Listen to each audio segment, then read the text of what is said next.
अस्सलाम वालेकुम viewers, welcome to exploring पाना। तो आज का हमारा डिस्कशन का टॉपिक है लाइफ साइकिल ऑफ वुचरेरिया। ठीक है, तो हम वुचरेरिया का पूरा लाइफ साइकिल देखते हैं, जो कि हमारे पास एक बहुत जो कह सकते हैं ख़तरनाक किस्म का वॉर्म है। ठीक है ना, तो ये एक ऐसा वॉर्म है जो ये बहुत बुरी वाली कंडीशंस काज करता है अपने होस्ट के अंदर ना।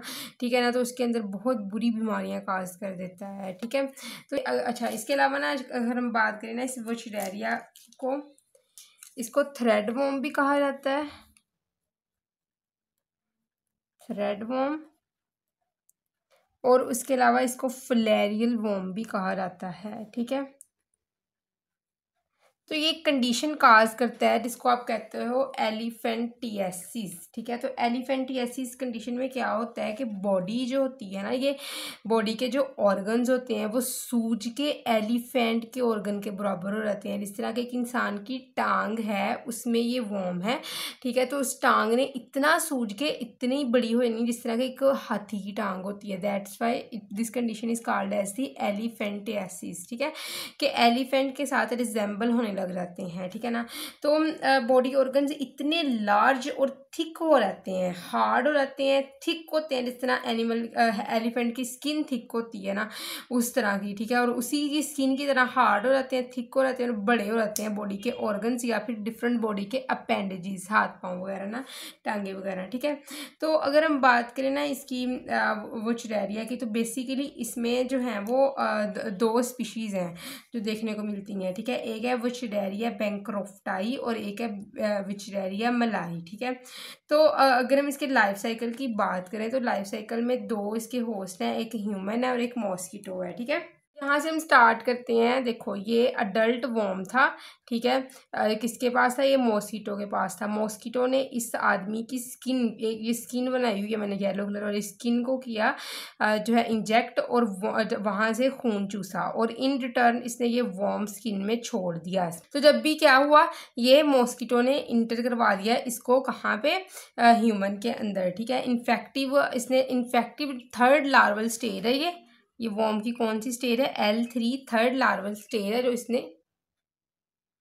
जो इसने इंटर करवाई है एक पर्सन के अंदर। और जो मॉस्किटो यहाँ पे था वो कौन सा था?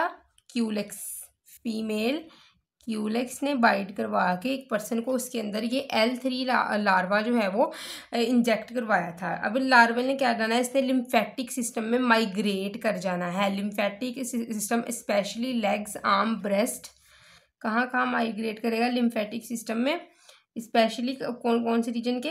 लेग्स, आर्म्स, ठीक है, ब्रेस्ट, और उसके अलावा जेनिटल एरिया। तो लार्वा ने बॉडी के अंदर इंटर होते ही इन जगहों पे स्पेशली इन जगहों पे जाना जो है माइग्रेट करना शुरू कर देना है।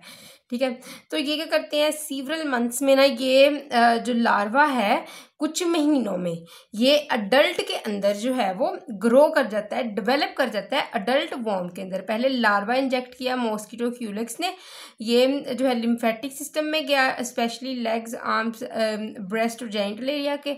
उसके बाद यहाँ पे जाने के बाद कुछ महीनों बाद लार्वा ने अडल्ट के अंदर चेंज हो जाना है, और ये अडल्ट फार्म में ये 5 से 8 साल तक लार्वा रह सकता है। ठीक है, अब क्या होता है? अडल्ट वॉर्म ने क्या करना है? इसने लिम्फेटिक वेसल को ब्लॉक करना शुरू कर देना है। ठीक है, इसने यहाँ पे आके लिम्फेटिक वेसल्स को ब्लॉक करना शुरू कर देना है, और जिसकी वजह से क्या होना है कि लिम्फ का फ्लो जो होना है ये रुकना शुरू हो जाना है। ठीक है ना, तो यहाँ पे इसने क्या करना है? इसने लिम्फेटिक वेसल्स को ब्लॉक किया लिम्फेटिक सिस्टम में, जिसकी वजह से लिम्फ जो है ऐसा फ्लूइड जो वेस्ट वगैरह जो है वो रिमूव करता है और बॉडी को जो है इन्फेक्शन से बचाता है। वो हमारे पास लिम्फ होता है, फ्लूइड। तो लिम्फेटिक सिस्टम में आके जब ब्लॉकेज हो जाएगी ना इनकी वॉर्म्स की वजह से, अडल्ट वॉर्म की वजह से लिम्फेटिक सिस्टम की, तो इन चीज़ों की जो है वो रिमूव नहीं होगी, वेस्ट वगैरह का। ठीक है, अब क्या होगा? अब ये वॉर्म जो होते हैं ना ये इसकी वजह से जब यहाँ पे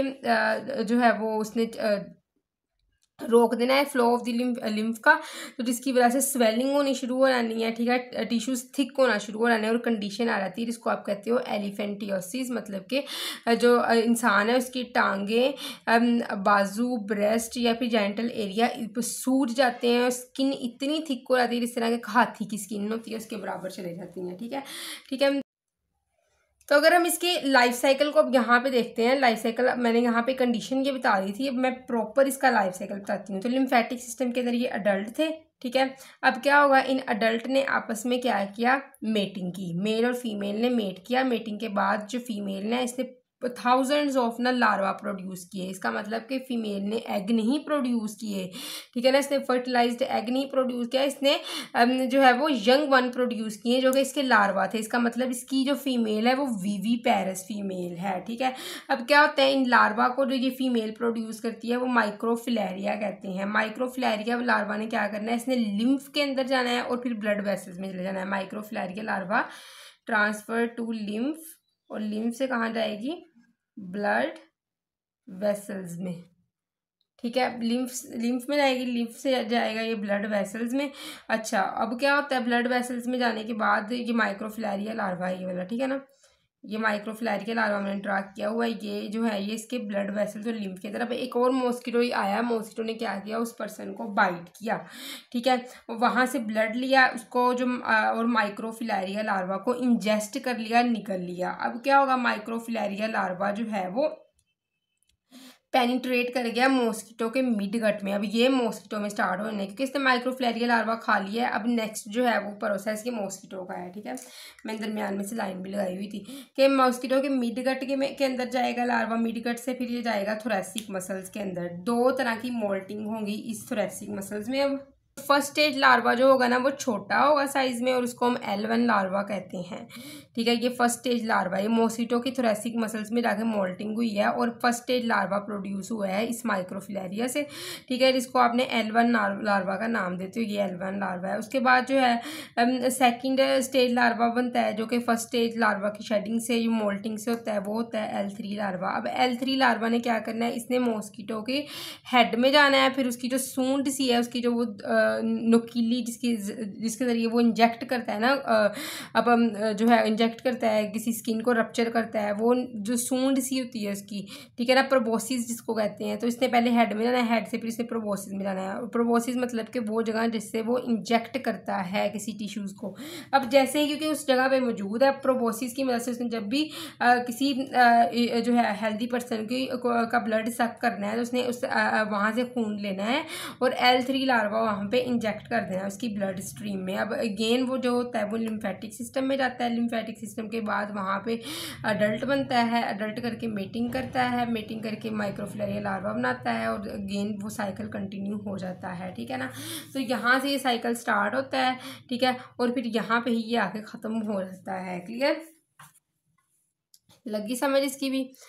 तो इसके अंदर कंडीशन जो होती है उसको हम एलिफेंटियासिस कहते हैं और यहाँ पे लिम्फेटिक सिस्टम के अंदर इतने ज़्यादा लार्वा ये एक्युमुलेट हो जाते हैं, ठीक है ना, क्योंकि वो बहुत ज़्यादा प्रोडक्शन करता है ना, तो ये इतने ज़्यादा कि वहाँ पे क्या लिम्फ के फ्लो को रोक दिया जाता है, जिसकी वजह से वो जगह जो होती है वो स्वेल होना शुरू हो जाती है और बहुत ज़्यादा वहाँ इन्फ्लेमेशन स्वेलिंग हो जाती है कि आप स्किन इतनी थिक हो जाती है कि एक नॉर्मल ह्यूमन की टांग एक हाथी की टांग जितनी हो जाएगी, ठीक है ना, इतनी थिक हो रहती है, उससे रिजेंबल करेगी इतनी थिक हो के, ठीक है। क्लियर, लगी समझ इसकी। तो ये होप तो कि आपको life cycle of Bush diarrhoea की समझ लगी होगी, लेकिन किसी भी किस्म में कंफ्यूजन है तो कमेंट सेक्शन में पूछ सकते हैं। थैंक यू सो मच, अल्लाह हाफिज़।